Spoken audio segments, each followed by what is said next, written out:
Salut à tous et bienvenue dans le récap de l'actualité F1, votre rendez-vous hebdomadaire tous les jeudis à 16 h pour avoir toutes les news sur le monde de la Formule 1. Et le premier Grand Prix à Bahreïn ce week-end a apporté des réponses, mais a aussi nourri pas mal d'interrogations.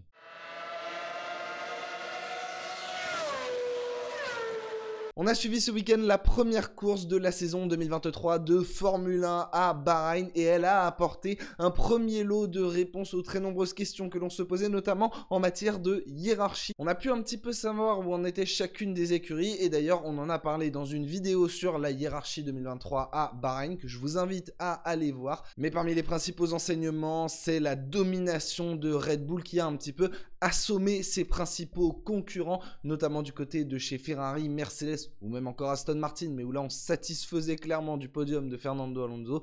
Chez les rouges comme chez les gris, ou plutôt les noirs cette année, on était vraiment abattu, extrêmement pessimiste en voyant l'écart avec Red Bull. Charles Leclerc affirmait notamment qu'en rythme de course, les Red Bull étaient sur une autre planète. Elles ont impressionné ces monoplaces autrichiennes lors du premier Grand Prix de la saison. Il y a beaucoup de facteurs à cela. Déjà, la voiture va extrêmement vite. On l'a vu même sur un tour, c'était la plus rapide ce samedi. En rythme de course, c'est la meilleure. Et notamment, ce qui lui a pas mal servi à Bahreïn, c'est qu'elle dégrade extrêmement peu ses pneumatiques. La voiture est vraiment très douce avec le pneu Pirelli. Et ça lui fait beaucoup de bien, notamment sur un circuit extrêmement abrasif comme à Bahreïn, où on a eu des stratégies à 2 arrêts, où vraiment il a fallu gérer les pneumatiques. Red Bull a eu beaucoup moins de soucis que les autres équipes, si bien même qu'ils ont pu être les seuls devant à faire un deuxième relais en tendre quand tous les autres étaient obligés de choisir les durs. Bref, clairement, Red Bull a dominé et a aujourd'hui un certain matelas qui fait qu'il n'était pas obligé de rouler à fond. On demandait à Max Verstappen de ne pas aller plus vite que 37,0 pour chaque tour, donc une 37,0 parce que tout simplement il n'y avait pas besoin, fallait y aller tranquille, préserver un petit peu la voiture et ne peut-être pas effrayer trop la concurrence non plus. 37,0 alors que pour comparer un petit peu, il avait la capacité de tourner en 36,2, c'est-à-dire qu'il aurait pu mettre encore 8 dixièmes par tour à tous ses rivaux. Ça aurait fait sacrément mal. Clairement, les adversaires de Red Bull sont bien conscients qu'ils ont face à eux une RB19 des plus démoniaques. Et tout simplement, du côté de chez George Russell, et même ça a été appuyé par Toto Wolff, on estime que Red Bull va gagner toutes les courses de la saison. Rien que ça. Bon alors il faut quand même tempérer tout cela, on était sur le premier Grand Prix, un circuit très particulier, la saison est très loin d'être finie, les écuries vont apporter différentes évolutions, mais ce qui est clair c'est que Red Bull a frappé un grand coup et que les 43 points qu'ils ont pris ce week-end avec leur doublé vont leur faire déjà un grand bol d'air en haut du championnat du monde des constructeurs. Bref, ça va être dur d'aller chercher Red Bull.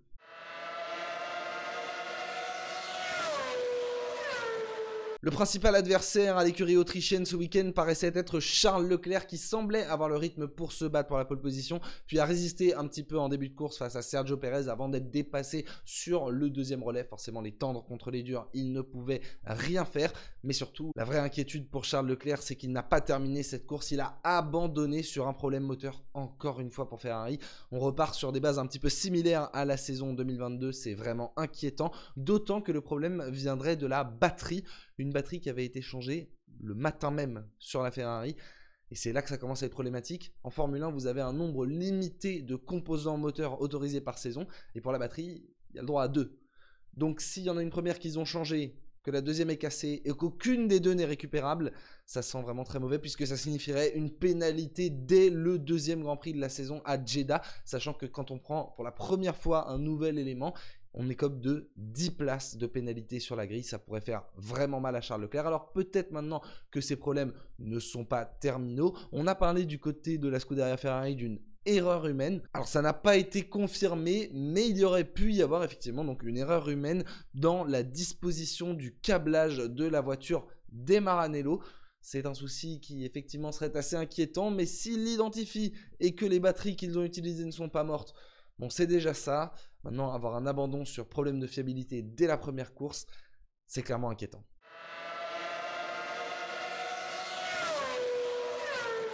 L'autre souci, c'est que les autres rivaux de Red Bull, les rivaux notamment en fin de saison l'année dernière, ne sont pas prêts du tout. Ça s'est très mal passé pour Mercedes, qui est loin du niveau de performance qu'ils affichaient en fin de saison dernière. En fait, ils ont voulu continuer avec leur concept sans ponton, le pousser au maximum pour voir si celui-ci finissait par délivrer une certaine performance. Voilà, avant de l'abandonner, il voulait être vraiment sûr que c'était tout de même pas le bon concept, parce que d'après les données des ingénieurs, il a le potentiel pour être le concept le plus rapide. Cependant, il semblerait qu'il puisse être le plus rapide dans des conditions optimales et qu'il soit en revanche très sensible à certains autres aspects comme le vent. L'année dernière, il a beaucoup souffert du rebond, ce concept, le marsouinage. Alors ce souci-là a été réglé, la voiture a été beaucoup plus poussée, mais ce qu'ils ont observé après le premier Grand Prix de la saison, en tout cas ce qu'ils nous en disent, c'est plutôt une impression que ce concept-là ne leur permettra jamais de se battre pour le championnat et qu'ils s'approchent déjà du plafond de développement, qu'il faudra donc peut-être pivoter vers un nouveau concept. Et alors là, ça veut dire redessiner une W14B en quelque sorte. Ça a peut-être déjà commencé, certains parlent d'une voiture qui arriverait dès le Grand Prix d'Azerbaïdjan, d'Imola, par là. En tout cas, après la pause d'avril, une nouvelle voiture. Maintenant, cette voiture-là, déjà, il faut attendre qu'elle arrive, il faut souffrir d'ici là. Et est-ce qu'elle sera salvatrice ? C'est peut-être un petit peu plus inquiétant. On pense plutôt du côté de chez Toto Wolff à faire maintenant les grosses décisions, les décisions importantes pour la suite, parce qu'il reste encore 2 années de cette réglementation, et Mercedes n'acceptera pas de subir encore la loi de Red Bull pendant 2 saisons supplémentaires, donc ils changeront quelque chose s'il le faut. Alors peut-être qu'ils continueront sur ce concept, mais on se dirige plutôt vers un abandon de celui-ci. George Russell, en tout cas, s'est dit prêt à sacrifier une partie de sa saison afin de permettre à Mercedes de remonter dans la hiérarchie.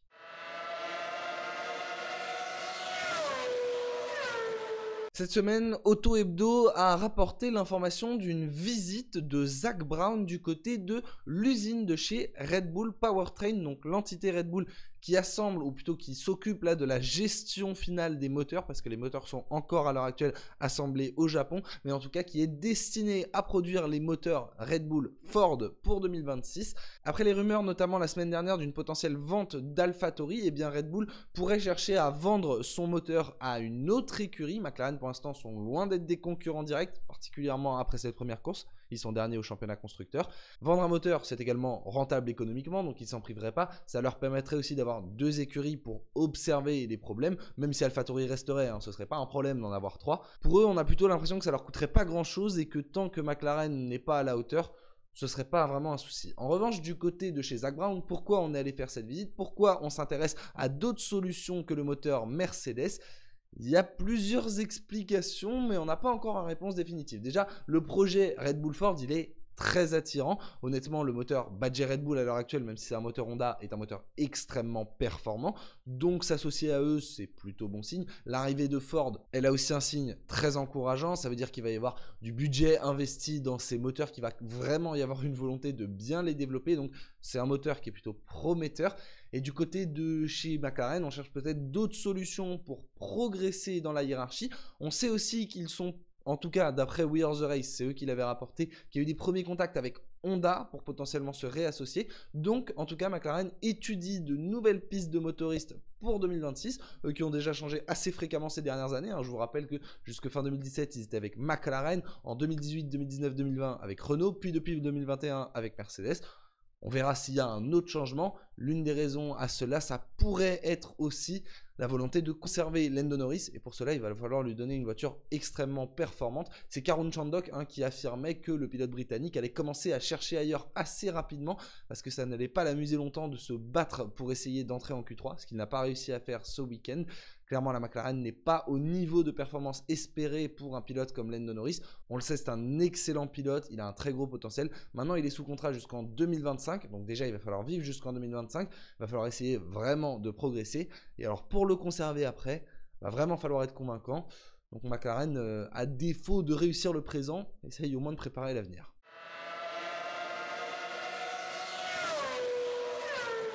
Et puis enfin, c'est une information qui a été révélée par motorsport.com. Le nouveau format de qualification pourrait être testé assez rapidement dans cette saison. Alors je vous le rappelle, cette année sur 2 Grands Prix, la FIA veut introduire un nouveau système de qualification avec un principe assez simple à comprendre, mais qui paraît un petit peu farfelu quand on le découvre. qui en tout cas est censé apporter plus de spectacle. Le format en lui-même des qualifications ne changerait pas, on aurait toujours une Q1 avec 5 éliminés, une Q2 avec 5 éliminés, une Q3 avec les 10 qui restent, mais en revanche, lors de la première séance, on ne pourrait utiliser que les pneus durs, la deuxième les pneus médiums et la troisième les pneus tendres, sachant que 2 trains de chacun de ces composés de pneumatiques seraient alloués pour le week-end. C'est quelque chose qui pourrait apporter du spectacle, en effet, hein, clairement tout le monde endure en Q1, ce serait quelque chose d'assez spectaculaire, il y aurait du mal à mettre les pneus en température, mais pourquoi pas, on va dire, on va laisser sa chance au format, en tout cas moi je lui laisse sa chance, et pour le découvrir, eh bien, le premier circuit qui aurait été retenu, donc d'après motorsport.com, serait Imola, la 6e manche du calendrier. Le Grand Prix d'Imola c'est le 21 mai, donc les qualifications ce sera le 20 mai, mais ça risque d'arriver assez rapidement. Honnêtement, ce format de qualification est une curiosité de la saison 2023, voilà, comme je vous le disais, c'est un peu farfelu, mais bon, on attend de voir, et bah ça va arriver assez vite apparemment. Sur ce, bien écoutez, merci à tous d'avoir regardé cette vidéo, j'espère qu'elle vous aura plu. Une actualité F1 un petit peu plus calme cette semaine en dehors de la piste, en même temps il s'en est passé des choses en piste ce week-end. On va continuer à suivre l'actu F1 comme d'habitude ensemble jeudi prochain avec un prochain récap. D'ici là, écoutez, le plus important c'est que vous vous portiez bien, et sur ce, moi je vous dis à la prochaine, ciao ciao.